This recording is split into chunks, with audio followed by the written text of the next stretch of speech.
J'en ai parlé dès le mois de février, dès le lancement de la campagne, au moment où on sait que justement il est sur les listes.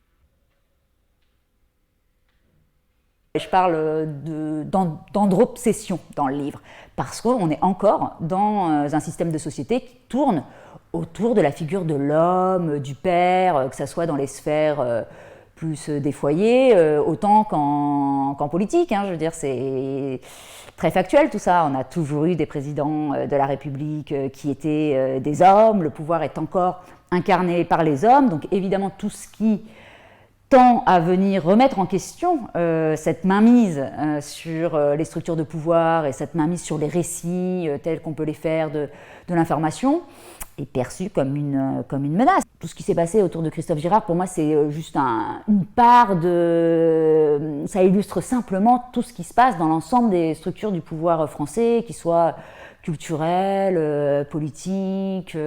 C'est juste un exemple, et on voit à quel point il y a une résistance sur ces sujets-là, vraiment. C'est-à-dire que c'est même pas le tout d'accéder dans ces sphères politiques-là, c'est qu'une fois qu'on y est, il y a vraiment une volonté aussi de nous en déloger, quoi. C'est très